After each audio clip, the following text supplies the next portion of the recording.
All right, folks, we're going to go ahead and get started here. Good morning, good afternoon to everyone that's joining me today. I'm your presenter, Sun Wong, here at AVer Information. We got a real quick, real straightforward webinar episode for you guys today that will be touching and going over some cloud storage options that we offer with our AVer Interactive Flat Panel Series.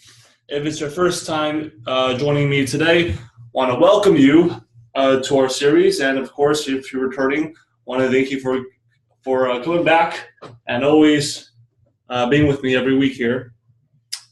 So I'll be touching over mainly the cloud storage, but if there's any other questions or other features that you guys would like to go over, please feel free to ask any questions that you have in the live webinar chat. This is always a very interactive webinar where I always go over any Q&A that you guys have at the end of the webinar, and I'll hopefully answer all the questions you guys have. So if there's nothing else to it, I'm going to go ahead and get started here. So hopefully you guys can see my screen here, my 75-inch panel. We have three SKUs available, 65, 75, and 86. The one I have here is the 75-inch. And the first step we want to do is make sure we're connected to the network really easily. So it's super simple. Just pull up on the left or right arrow buttons to go to the settings, or you can do it through the All Apps Manager. If this is your very first time seeing the panel, it's an embedded Android operating system. So it works just like your phone, like your tablet. Really easy to operate, really easy to use. So if we just go into the settings here, we can go to the network.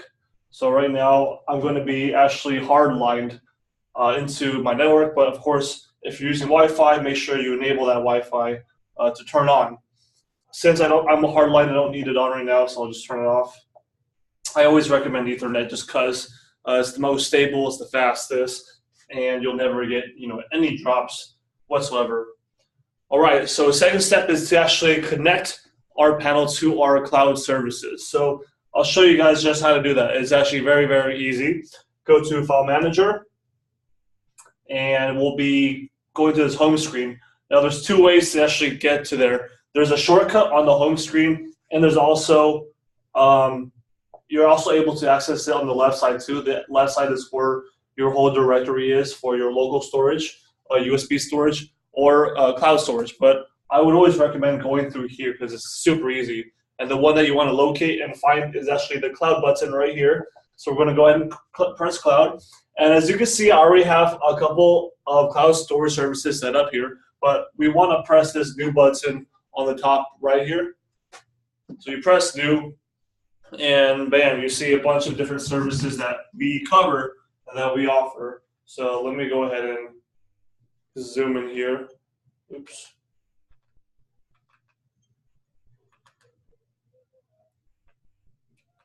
So we got Box, SugarSync, Dropbox, OneDrive, Google Drive.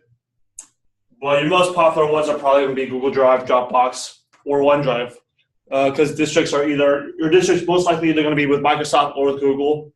So in this example, let's go ahead and just click on this Google Drive. So basically all you do is log into your Gmail address. It's really that easy. So I mean, I'm going to go ahead and enter. So I already have some set up, but I'll go ahead and log into one if I can remember my password. Let's hope I do. So here's my Gmail. I'm going to go ahead and log in my password. Let's hope I remember my password. Great, it works. Okay. So basically after you enter your email address, password, go ahead and press allow, and it's going to go and start syncing. The one I just added is actually right here, so that's the new one I just added. I don't think I have any documents in there right now, but if I go to one of my other cloud storages, you see that I got a ton of different PDFs and files and folders in here. Now, it's really, really great if you're using this panel with PDFs to keep all your material as a teacher inside this folder. This is a great piece for resellers too, to offer this feature on our panel exclusively. what's really great about it is that you can actually open up lesson plans directly from the cloud into the whiteboard of the panel. So as an example, let's go ahead and do like a math geometry lesson. So as a teacher, I got my math notes on here, or my math lessons. We're going to go through one of these geometry lessons I got here. So if I press on one of these, it's going to go ahead and open up directly into this whiteboard that I got. So let's go ahead and create, import this in here to my whiteboard software. So now in here, I got my PDF. And what's great is that I can actually, zoom in and edit this PDF as I wish. So I'll be kind of going over just a little bit about on whiteboard software here, and the different things that you could do in here. So if I press that button on the bottom, I can go see all the different pages I have in this document. So let's go ahead and go to this page where I have some angles. Let's change the color of my stylus and just get a zoom. Let's just zoom in to get a better look. So here I have an equation or angle that I want to kind of mimic. And this is x plus 20. So you can write over any document, any PDF that you have.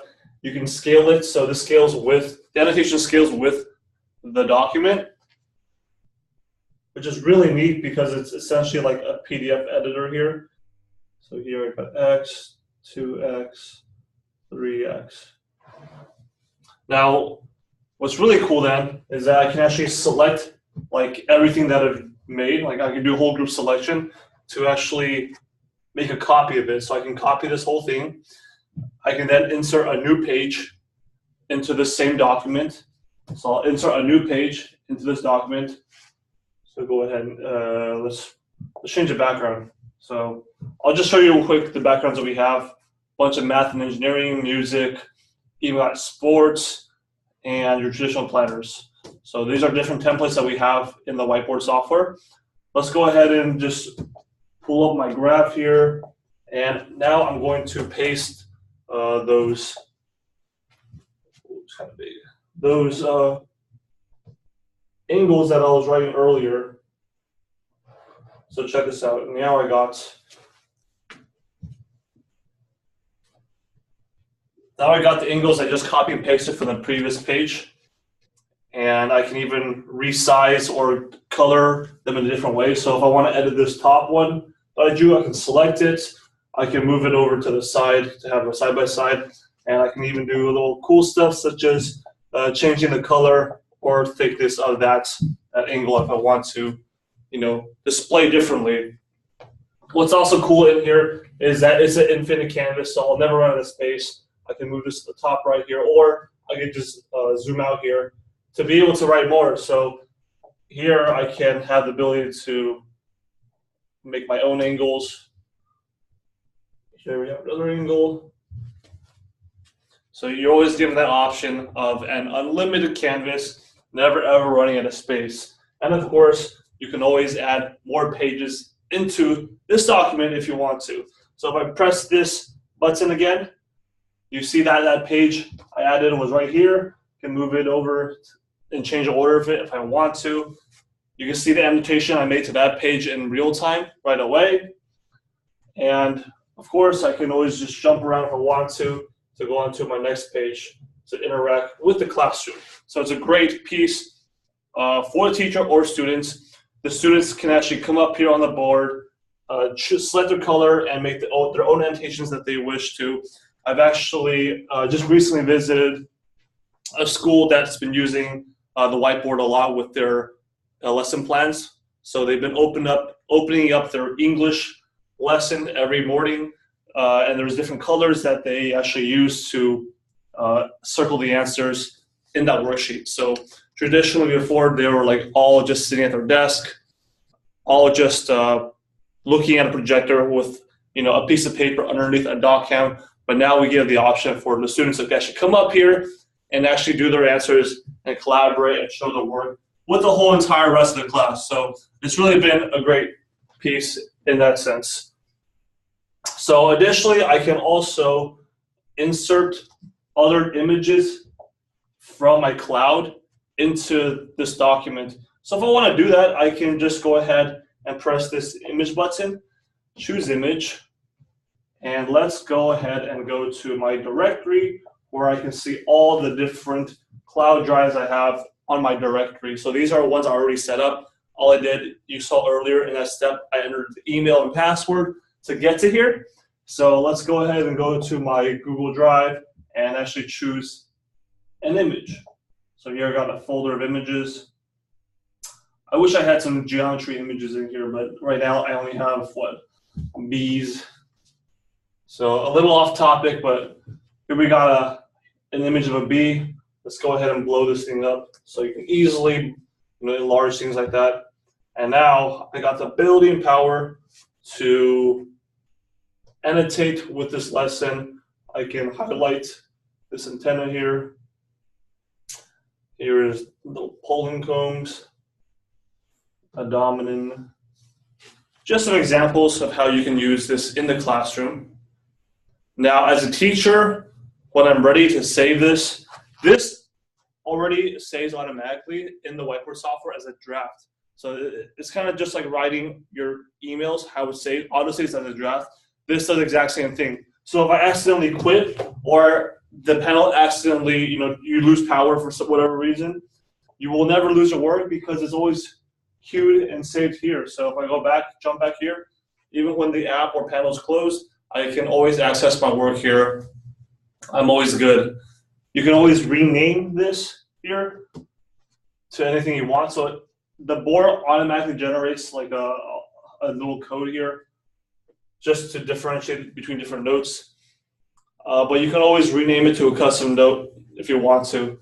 So let's say I want to, rename it. I can do geometry notes 1 with my B inside of it, and press OK. So now that's the name of the document.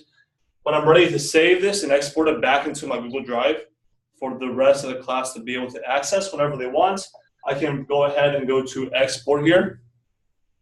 Now here's where I can choose to export the entire note or just this page alone in either PDF, Paint, or JPEG format. So let's do it in PDF.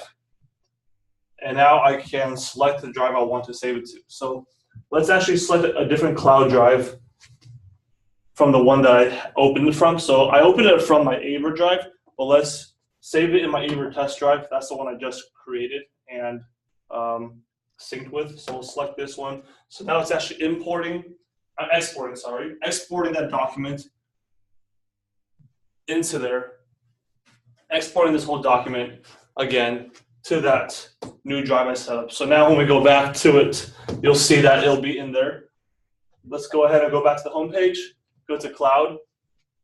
This is my one that I opened it up from. This is the one I just exported to. So if I select that, you'll see right there, geometry notes B, bam. So right here, that one I just exported, it's in there. So this panel right now is completely standalone, running the Android operating system. There's no other computer or device that I'm actually connected to. It's a panel computer within itself. That kind of is a general overview of cloud storage for this panel. It's really that simple, as you guys saw. Would you have a question? How do you sign into the cloud? Oh, I went over that just then in the morning, but if you're just joining me here right now and you were late to class, no worries. You won't get any tardy slips. I will go over it again. So to do it, you need to go to our file manager, which is on the bottom toolbar right here. So just click on File Manager. Then from the home screen, you click on Cloud. So either go through Cloud here, or you can go through here on the network side, where you can see Cloud as well. But I always like to go from the home screen, just because it's easier. And here, on the top right, you can select New. So New, and now you see all the different cloud services that are available on our panel. And let's say I am a district that uses Microsoft. I select OneDrive, and here all I need to do is enter my email and password to sign in and set up my drive. It's just that easy. So I've already done that already, so I'm not going to do that again to bore you guys anymore. But here you saw that I have a whole bunch of different ones set up, and here I have a whole bunch of different documents in each one. Just some other features I'd like to touch up on really quick for people who are joining me for the first time. Of course, we always have our awesome native screen share feature. So if I launch this app right here, we can actually start casting wirelessly from our devices to the screen. And I'll show you just how easy it is. So if you're a district that uses iOS, Chromebooks, Windows 10, this application actually supports all of those student devices. Any device that you have, any teacher device, it will natively be able to cast to the screen. Now let me show you the difference between native casting and compared to, like, say non-native casting without the ability to, just easily cast your screen, your device to the screen. So I'll show you from my iPhone. I'll turn it on, pull it from underneath the pull-up control center, go to screen mirroring. I see that AVer board, then my name of it, my AVer board. I select it, and I'm already casting my screen onto the board. From a Chromebook, it's going to be even easier too. But here I'm just showing my iPhone. I can go ahead and open up my email. If I rotate my phone, it auto flips with me.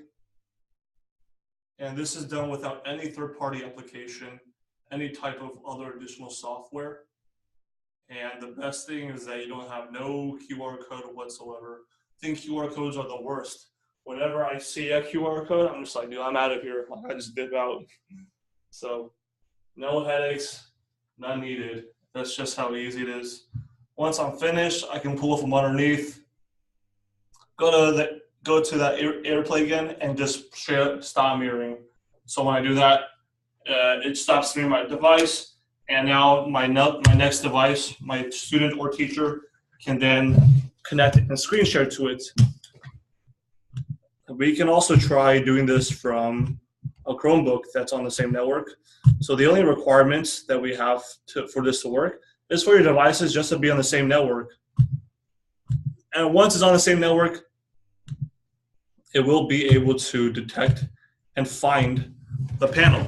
So Chromebook, very popular device. I know a lot of districts now are one-to-one districts where every student has their own Chromebook to use.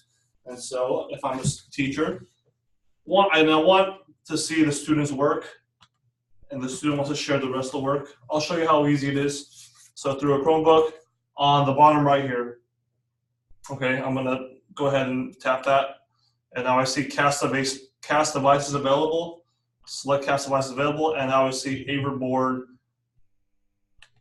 select that, and now I have the option to share both video and audio. So I press cast, and now right away I'm casting my screen wirelessly to the panel.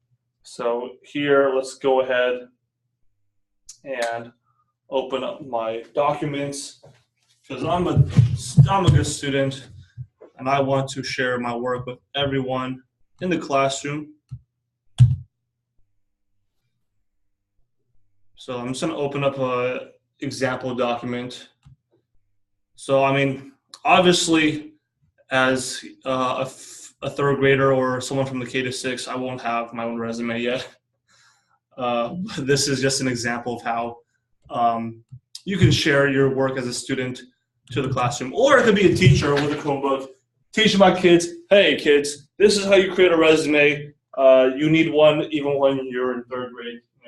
It's best to get started, jump on the train early, and get ready, because we all know how important resumes are.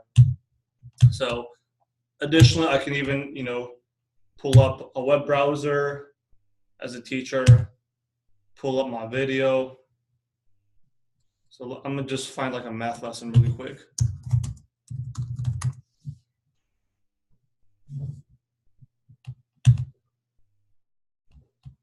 So let me show you something. In this video, we're gonna focus on just some basic topics in math. So if you hear that, that's actually casting the audio.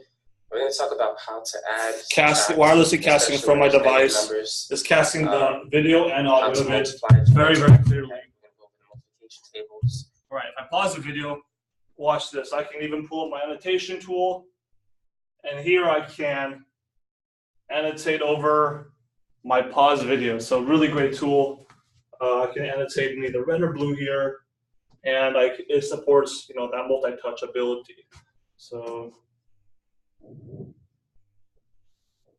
and this turns into -9 plus 4. And now I can always take a screenshot to save this. So I'll go ahead and save the screenshot. I'll save locally onto my Android operating system.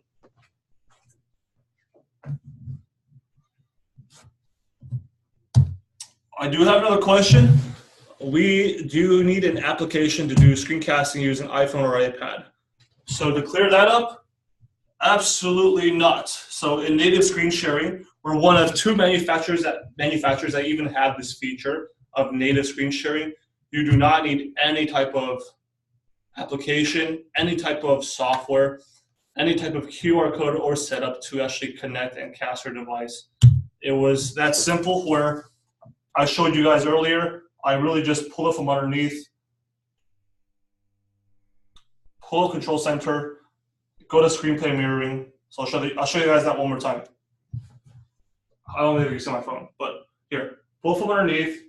I'm not opening up any app or anything. I go to screenplay mirroring. I see my board name, click on it, and boom, already casting. Here's my email that I have.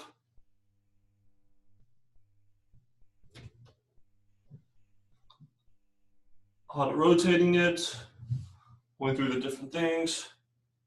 Really, really, really that simple, that easy. Once I'm done, pull from underneath again, click on AirPlay, stop mirroring, and you're done. Okay, so really straightforward, really, really simple, guys. Compatible with many different devices, every device. One more time, boom, right here. iOS, iPad, Chromebooks, Chrome browser, Miracast, even Windows 10 devices. I don't have a Windows 10 laptop with me right now to show you guys, but it's just you're using your own operating system's internal hardware and software to connect to it. You just go to basically the options, go to cast device or mirror device, and you'll see basically this thing with this panel to actually cast your device to. That wraps that up. And last but not least, our AVer document camera integration software, Sphere 2. I can open up this app and it detects any type of AVer document camera that I have set up. So here I can go to my AVer F70W, completely wireless document camera, and we'll show you guys really quick. Here we got my true wireless doc cam with an 8-hour onboard battery. Can move this around the classroom. So if I set this down, put this butterfly underneath. Let's see if we can get a good angle of this butterfly. Okay, so it's a little blurry now, but watch, I can actually control the cameras through here. I can autofocus it. So it's an autofocus, and now even though it's a wireless streaming device, you can see the quality is still pretty exceptional. I can then do my annotations through here. This supports multi-touch as well. So you can see just how useful this could be in a classroom. You're no longer bound by any wires. You're free to move around anywhere in the classroom. Now, I can even then go to my traditional whiteboard that I have in here, as well as a media gallery that I have open here, to be able to go to any screenshots that I made before. And once I go to any screenshots, I can then annotate over it even more with our glass mode. So this glass mode allows you to annotate over anything that you have on the screen. If I want to go to those screenshots that I took earlier, just go ahead and go to gallery. And you can see from earlier, that's the screenshot I took when we were in wireless casting mode, and that was annotating over a paused video that I pulled up here. But hey guys, that pretty much sums up our quick webinar for today. I know it's really straightforward, real simple. If you guys have any questions, go ahead and let me know in the chat right now. You guys always know where to reach me. You guys can always reach out to me for for any questions you guys have or any support you have in regards to any of our product lines or our panels. I'm always here for you guys. So it seems like that's going to be it for today. Want to really thank everyone for joining me this morning and afternoon, wherever you are. If you guys are on the West Coast or the East Coast, it was Chinese and Vietnamese New Year's just last week. So wish you guys a happy New Year, Year of the Dog, and thank you guys so much for joining me today. Hope to see you guys next time. Don't forget to always keep subscribed to our mailing list to be informed on when we're going to have more of these webinars. I have them about 2 times a month, and I'm always going over through some really good stuff on our panel. So thank you guys. Take care and have a good one. And yes, you can screenshot directly from YouTube to answer your question. You can open it up in the browser, and a YouTube video in the browser, and then just take a screenshot from there. Because you can screenshot anything from the panel just by going to the arrow button, annotate, and here you can take a screenshot of anything. So yes, you can pull up YouTube and take a screenshot. That seems about it. Hope you all have a good one. Goodbye, guys.